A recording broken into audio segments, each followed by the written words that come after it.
Hey everyone, it's Saoirse, and today I want to talk to you about a book that I just read in practically one day and loved. It is called Victorian Psycho. This is by Virginia Feito. This was published in 2025, very recent.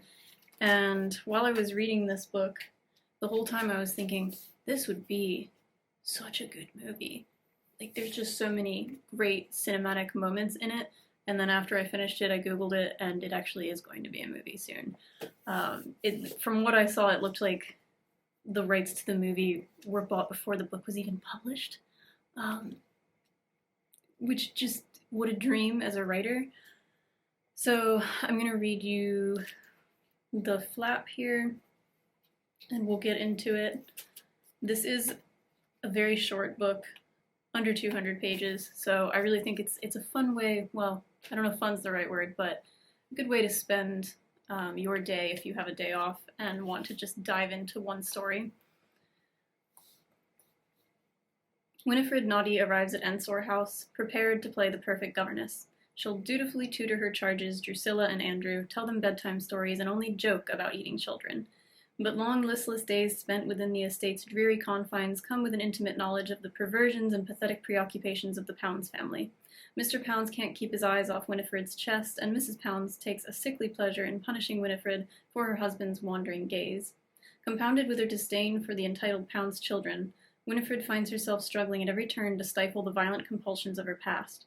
French tutoring and needlework are one way to pass the time, as is admiring the ugly portraits in the gallery, and creeping across the moonlit lawns. Patience. Winifred must have patience, for Christmas is coming, and she has very special gifts planned for the dear souls of Ensor House. Brimming with sardonic wit and culminating in a shocking conclusion, Victorian Psycho plunges readers into the chilling mind of an iconic new literary psychopath. So for somebody like me who is squeamish about violence and gore in movies, I don't typically read books that are that violent, not on purpose. I don't know, it doesn't happen in the books I read. This was pretty violent, so I'll give you that warning if you are not okay with that sort of thing.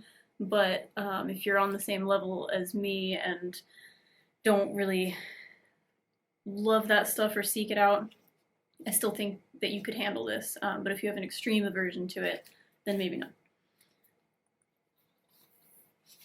So right here on the first page, it totally sets the tone. So I'm just going to read you some quotes that I pulled out from the book that I liked. Right here we have the prologue.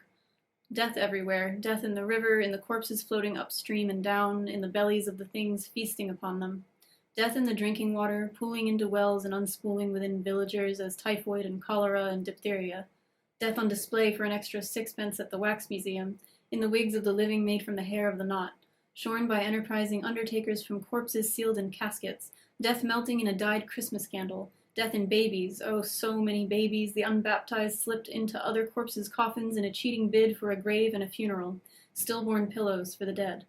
Death in the rat pits in pub basements as dogs mangle hundreds to the cheers of their gambling masters.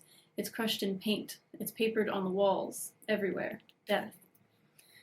So if you don't know me, I have a real obsession with the Victorian era, and one thing about Victorian people is that they were very fascinated with death. And I mean, you can't say that that was the case for everybody that lived back then, but there was this preoccupation with this morbid way of thinking. And I guess a lot of it would come from the fact that death was so prevalent because illness was so prevalent. And once people started living in these big cities, there was just so much pestilence. It was really difficult to stop diseases from spreading. So death was very much a part of life in that era. And here we get a character who is just really, really fascinated and obsessed with it, and is, I guess, a self-described psychopath pretty much, because she doesn't have feelings. She doesn't feel fear and doesn't seem to feel remorse for anything. So here we'll get a description of that. Sensing eyes on me, I turn, anticipatory smile in place. I am met by my own reflection in the oval mirror of the washstand. Her frozen smile beams back at me, but I can see she doesn't mean it. Her eyes are 2 bullet holes. So there we see her clearly practicing how she smiles, because it's not a natural thing for her. She's very aware of the social norms and expectations.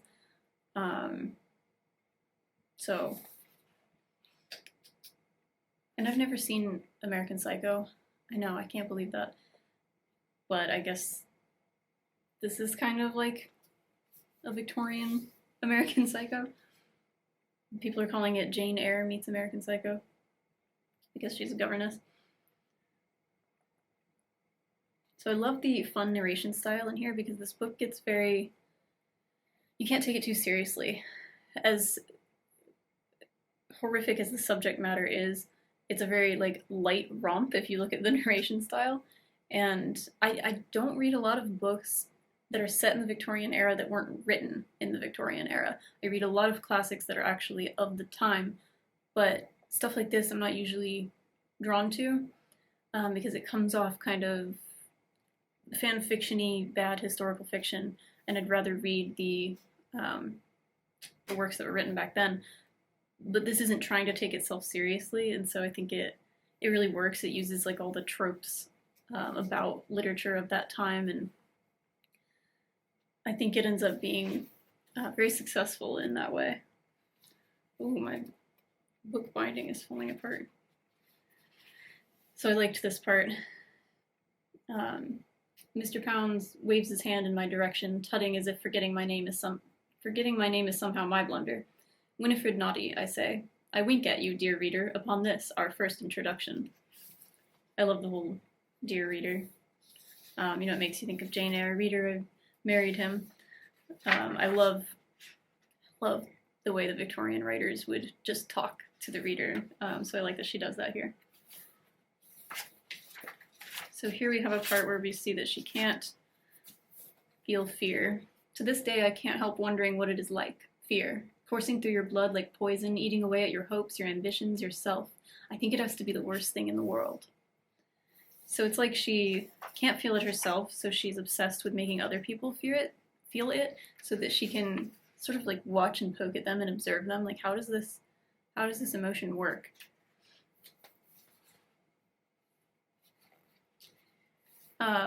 This was a good example of how she uses spooky comparisons, words that have spooky connotations throughout the book, to give it a consistent vibe throughout the whole story.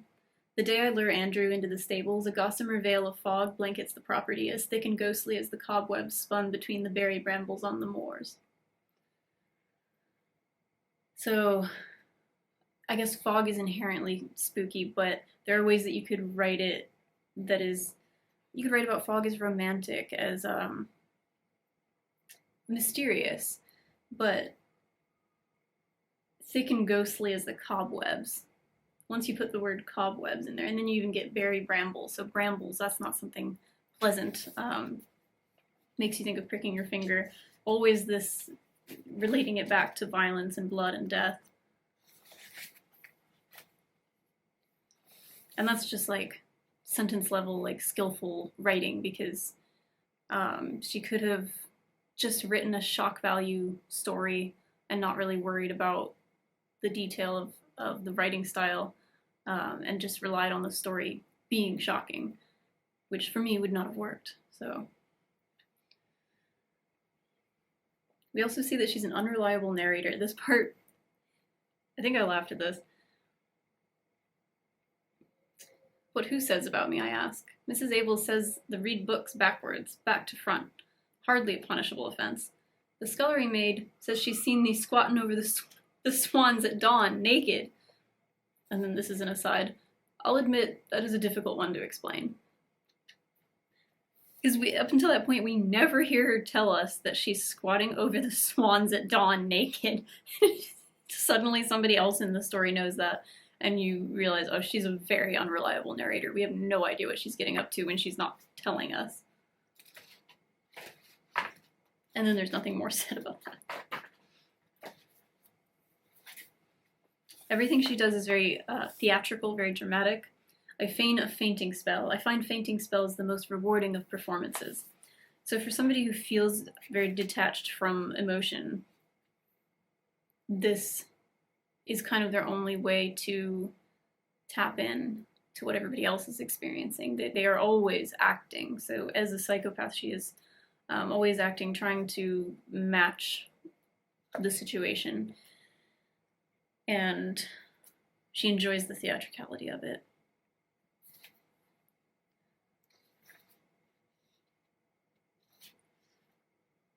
Oh, I'm very confused.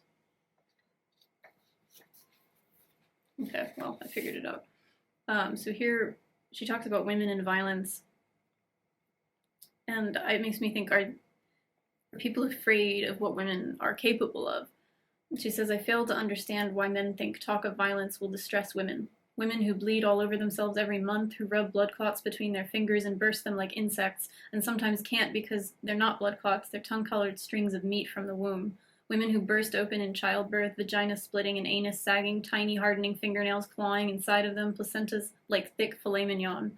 A chortle gets stuck in my throat like the skin of a grape, and Mr. Fancy automatically hands me his handkerchief, which is crusted with dry snot.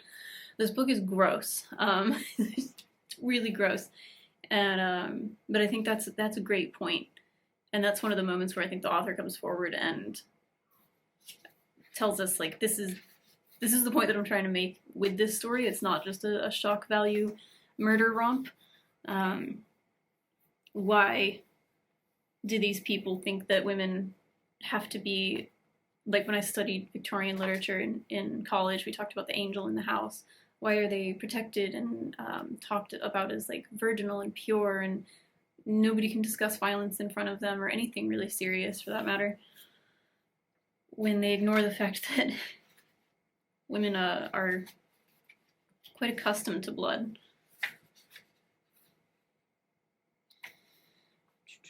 Great action description here. I return with the loud, rumpled dress in my arms to my bedroom, where I feed it to the wardrobe. In the low light of the fire, because of the particular way the sleeves are creased, it looks like a woman attempting to claw her way out. I shut the door on her. I love that action description of feeding the dress to the wardrobe, because it just personifies or anthropomorphizes? I don't know. It makes the dresser look like, makes the wardrobe look like a person. Probably a bad person, because why does it want to gobble this dress? It's just a good little detail there. So I don't know if I even want to read this, because it is probably the most disgusting part in the book, but I'll tell you, on page 160 there is a long paragraph that is some of the most disgusting images of eating that I've ever read, and that was tough for me just because it's gross, and also because I have misophonia, so I can't handle people eating, and especially if they're chewing with their mouth open, if they have stuff dripping down, anything that is like making a noise, or like I really struggle with watching people eat. So this part was like, oh my god. Maybe I'll read a couple bits of it. Miss Manners chews as elegantly as one can on a stew of tripe, while her mother sucks chitterlings off a silver spoon, elbowing Mr. Fancy, who is sitting beside her gnawing on potted ox tongue. We got chin varnished with fat. Headless liver stuffed lark. This one part is funny though at the end. There's much merriment and squealing of "Je plie par plus la manière du Fallman," says Drusilla, because I have not, in fact, been teaching anybody any French. I love that she's just getting away with not doing any of her governess duties. She's not actually teaching them. So this is a morbid part here. I breathe into the mildewy carpet, dimly aware my dress is crumpled above my bare buttocks, and that if anyone were to come across me now, they would surely assume me dead. I wonder if I could pretend death long enough to be buried alive. I'd truly love to ring those coffin bells, ring them for all to hear. So she just has this constant morbid fascination. That's all I'm going to read because I don't want to spoil anything. I accidentally spoiled something for myself. Don't look at the illustrations later in the book. Like, don't flip through and be like, I want to look at all the illustrations. There's not many, but don't do it because that's how I spoiled something for myself. So, yeah, but it won't take you long, so you don't have to wonder what's going to happen for very long. Yeah, so this is going to be a movie. From what I saw, it's going to be with Margaret Qualley, and I think she will do great. Whenever I read a book like this, I always just like self-insert, like, how would I act this role if I were cast in this movie? And that was very fun to do with this. Sometimes even read out loud and do a British accent. Don't be ashamed, we all do it. So, oh, I should show you, I'm wearing, in the spirit of this book, I'm wearing my bone in my hair. Got that at a Renaissance festival. So, thank you all for watching. If you read this book, let me know what you thought of it. I really enjoyed it. It's outside of what I would normally read, and I'm glad I picked it up. I actually got it at an adult book fair. You know how like we used to have the Scholastic Book Fair in school, and it was like the best day of our lives? They did one that was just for grown-ups. And it was at this awesome vegan restaurant, and a local bookstore brought the books over, and it was just such a good time. And I picked up like all these hardback books, which I would never do, and this was one of them, just because, damn, I mean, the cover, like, I know they say don't judge a book by the cover, but are you kidding me? It's so cool. And I've seen other covers for it that are also equally cool. So anyway, until I see you next time, happy reading.